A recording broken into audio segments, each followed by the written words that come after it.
got a customer's vehicle in today. They've reported knocking underneath the vehicle, sort of like this. And we're going to be going underneath and try to find out what's wrong and hopefully fix it. Today we've been unable to get a hoist for this vehicle, so we've used ramps at the front to just get it up, and then in the rear we've got some chocks to make sure the vehicle doesn't roll. This is because most injuries usually happen from vehicles falling off of equipment. We're under the customer's vehicle now. We've checked over the drive shaft. We've definitely located our problem. Definitely shot. To get this off, we've located an 18mm bolt in here. We've coincidentally got the right spanner. Up here there's going to be 2 nuts to drop this entire section off properly. And then over here we've got this little rubber piece which we're going to have to pull out as well, and that's going to allow this entire section to come off. So here we've just put some markings on all of our fittings. This is so that we can rebalance it. We've got some down here as well. Like I said, we're just making sure that we're not throwing this out of balance. Here we're going to start off with this 18mm bolt that's holding our uni joint to this drive shaft here. Here we're just going to be using our 13mm socket with an extension bar just to remove our 13mm nuts up here, which will then allow us to drop this entire bracket. Here we're just using 2 18mm spanners just to get all these nuts off, as we're going to be rotating this later. So we're going to do these first 3 and then rotate it to come back to our bolt here, as we've determined if we can turn it so it's facing down we can get some more room to swing.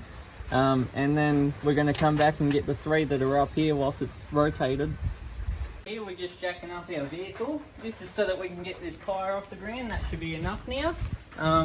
As you can see, no one's underneath the vehicle. Having this wheel off the ground, we're now able to rotate it, and rotating it's allowing it to rotate our drive shaft for us. Now lowered our jack so the vehicle's now 100% safe again, and as you can see we've now got our 3 bolts on the underside. These 3 have been removed, and we've got a bit more clearance over here to undo our nut in this. So we've taken out our 3 bolts and nuts over here. Now we've come back to this bolt through here, and we're just currently removing it out. Like I said, we've rotated our drive shaft, not only to get our bolts and nuts from over here, but now we've got a whole lot more room to work with. Now we've got all of our bolts and nuts undone, we're now just going to try and separate this part and try and get our 18mm bolt down here out.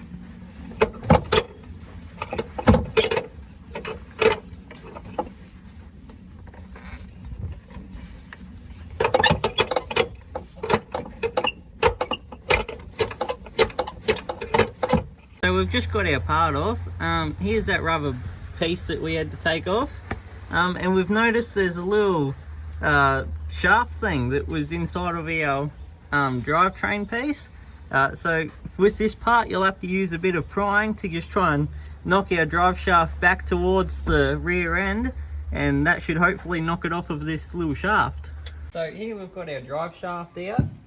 This has definitely been our problem. It's all broken there, broken our metal as well, so it's just flopping around under there. This is our replacement part, nice and brand new, all solid. We were going to replace this piece as it does have cracking in there, which isn't meant to be under there still. However, it's not too bad, so we can reuse it, which we're going to have to anyway, because we did get a new part for that. However, we've located it being the wrong size. So we've got our drive shaft here now. We've just got a piece of wood underneath just so that we're not damaging any splines that are on our shaft. We've got a hammer and a cold chisel here.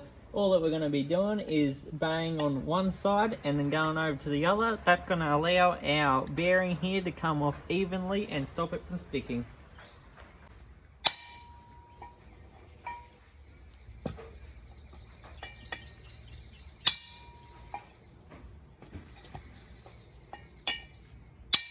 So we've just gone around our part, and unfortunately it's only removed our little rubber shield piece here. Our bearing's still on there, but now all that we're going to do is just keep going around with our cold chisel and just keep knocking it out slowly. So we've got our bearing off now. This one was pretty simple to get off. Do be aware though, if you are taking off your bearing, it may be a little bit more difficult. This one was just really nice for us today, it appears. Now that we've got our old components off, we're going to be fitting our new piece. On this particular vehicle, there's a longer sleeve side which is going to go in towards our drive shaft. Now to put this bearing on, we're going to be smacking it with a socket on top. Make sure with your socket that it goes just on the inside metal piece of your bearing.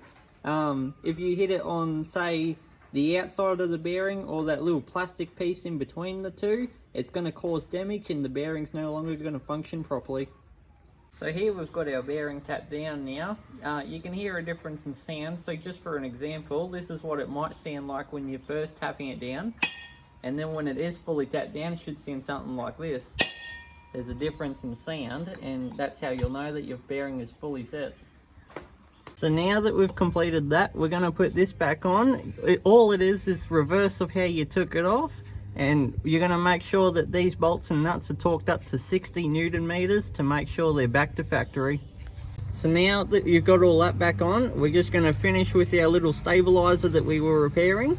There's going to be 2 nuts up in here like it was. Just put them back on and do them up nice and tight so this piece isn't going anywhere. We've just taken the customer's vehicle for a test run to make sure everything's working alright, and it sure is. We've gone underneath the vehicle again just to double check our bolts and nuts that they're not loosened off, as they may after all. Another way you can do this, just putting a mark on them and having a look after. Thanks guys.